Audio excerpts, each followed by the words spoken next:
Hello guys, CryptoVit here. I'm just doing a follow-up. Anyways, I did a kind of a review and a background on a few of my coins that I've been closely following. A couple of my favorites. One of them was Vibe, and one of them is Nano, which is used to be Rayblox.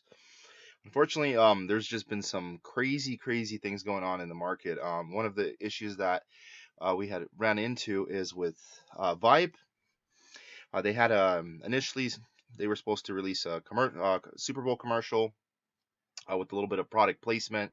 They were going to use their brand on one of the hats that was supposed to be in a Monster commercial. That never happened. Apparently, it was because of NBC. NBC literally just they decided to blur it out or just cut it out of the video. However, Monster was able to confirm that this was in fact supposed to happen, and so they tweeted about it and pinned it on their Twitter. So believe it or not, guys, a lot of people after this happened sold off their positions. They thought, oh, this is a scam. This guy's just trying to make excuses. And I mean, I even kind of thought it for a second myself because the reality it is in this crypto space, nobody can truly be trusted. We've kind of been seeing that with a lot of the issues been going on. And another coin that I'm going to talk about here in a minute is Nano, which is Rayblox. They've had quite a bit of issues with Bitgrail. Bitgrail, there's some massive issues going on with the owner, the Bomber. He's known as Bomber, or J Bomber, or whatever his username is. As he actually took off there's reason to believe that he took off with some of the coins, 17 million in fact, or either that, or there's reason to believe the fact that that there was a dissolvency issue. Uh, Anytime you have an insolvency issue, that typically means that they were giving out people coins before they were even allowed to. So this Medium article here talks about it a little bit. So anytime there's an insolvency, um,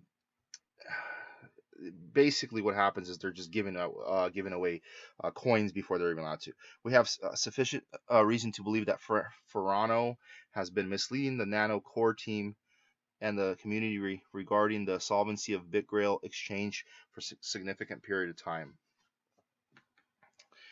Yeah, so basically Ferrano is the guy, part of Bitgrail, and this to me just is a bummer because a lot of people get into these coins and they think, hey, our money is going to be safe. This is a solid project, and it really sucks because some of these projects they have a good future. They have a lot going for them. I mean, we've already looked at Nano. If you guys go to their website, they after their rebrand, they did quite a nice clean job rebranding their website. It looks really clean, really crisp. I love their kind of slogan, instant transaction, zero fees, infinitely scalable.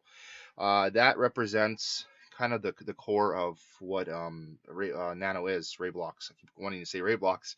It is Nano. So kind of looking more into this, I will say the fact that Nano is still a hold on my radar.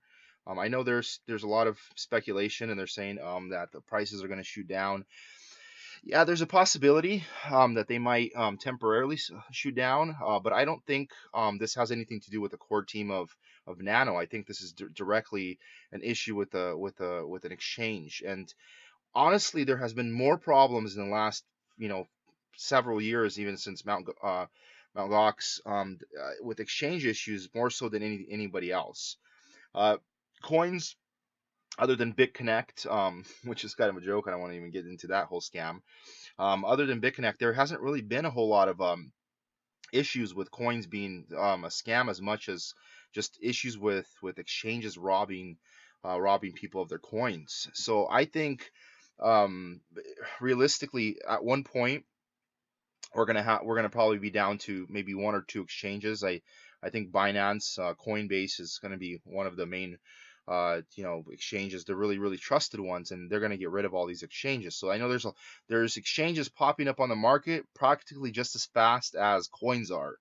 And if you go on the market right now and you look at the amount of coins that are currently circulating the exchanges, you're gonna see the amount of markets that are kind of starting to pop up everywhere. And if you go through these coins, you're going to see all these different lists. I mean, of coins. I mean, sorry, of markets that are popping up, and it's crazy because I mean, with the current amount of coins that we have, it's nothing even close to what it used to be.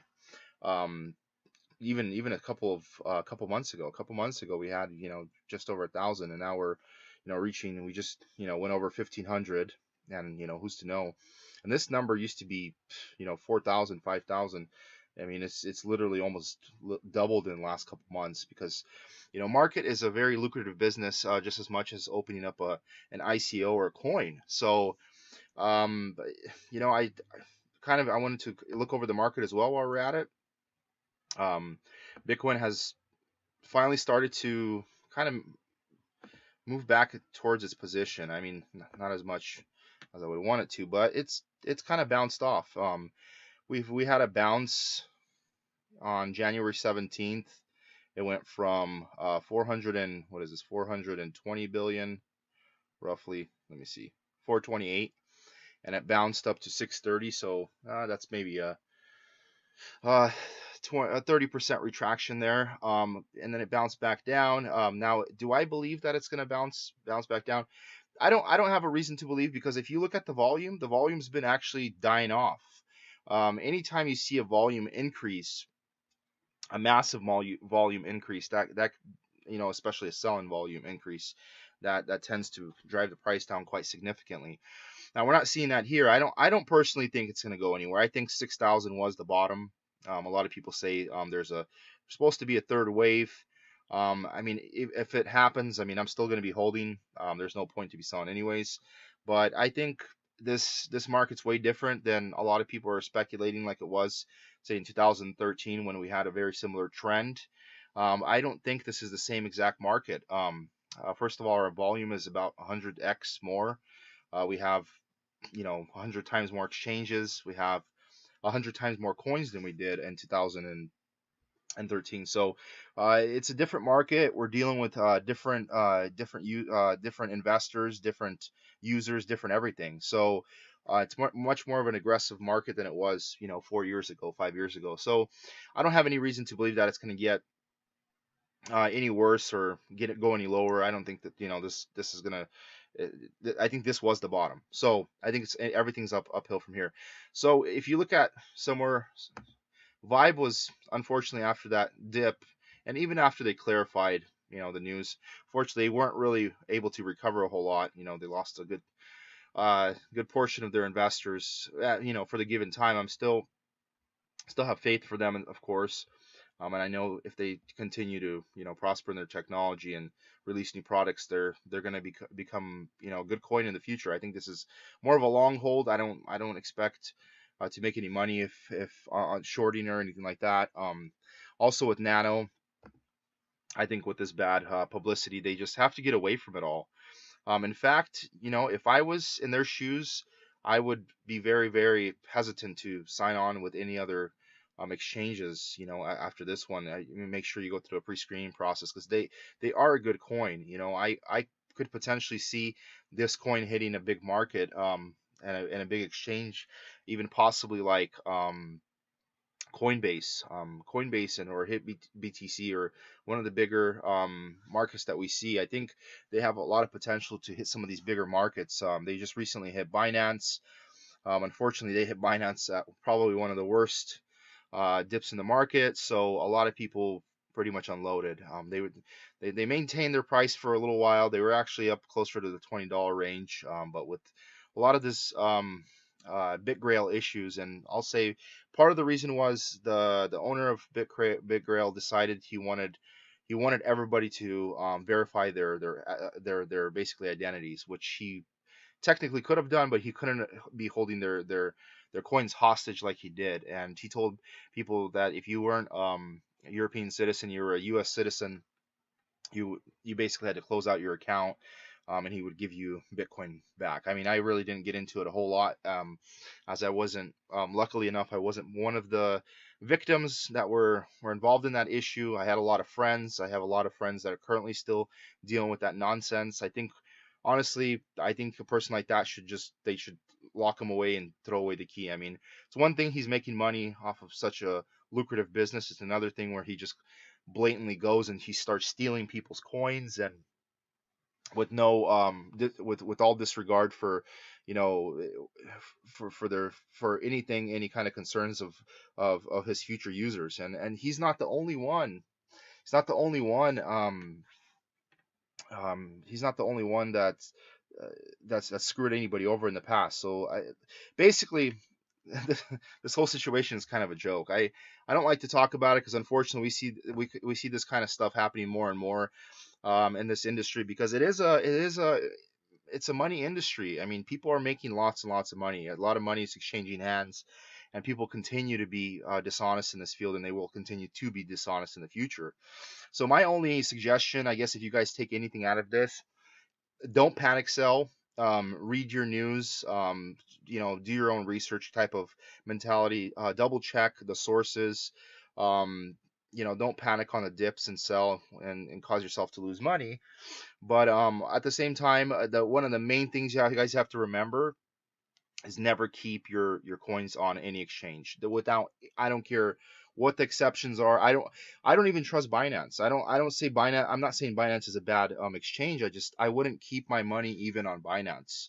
So my suggestion is take your money, put it on a wallet, one, preferably something that's a hard wallet, maybe on your laptop or your PC, or one of those. I would even stay away from online wallets. I mean, I got some of my money, on a few online wallets here and there, but not that much. A majority of all my stuff is safe, and it's all on hardware and not just somewhere floating around on the web. So I'll leave you guys with that. I haven't made a video in a while. I thought I would touch base with you guys. It's been kind of a hectic week. Been kind of chaotic, pretty crazy with what the market's been doing. I mean, I couldn't believe Bitcoin was actually hit $6,000. It actually on Binance, it stopped at 6,000 even, like 6,000, like 6000.00, like, and then it literally bottomed at it's exactly $6,000. I found that really really crazy. Anyways, follow my channel, subscribe below, and I'm going to be releasing a lot more content. I'm trying to make um, this channel a little bit more intuitive, more professional, a little bit more of a prepared approach. Doing a little bit of research, going through the rundown of how to do chart readings and stuff like that. So keep in mind, I'm going to be releasing more consistently, and as the market starts to recover, I'm going to be doing a lot more research from coins to coins. I'm currently still doing that, but right now I'm kind of my focus is elsewhere. I'm working on a project kind of behind the scenes, and I'm going to be telling you. I joined a coin committee. I'm part of a marketing department. I'll keep you guys posted on that. Once things kind of start to unravel a little bit, I'll keep you guys informed on which project that is. We're doing quite a bit. We have a lot coming up in the future, and I believe that there's a solid foundation in our near future for us. So I'll keep you guys posted. Thank you for watching.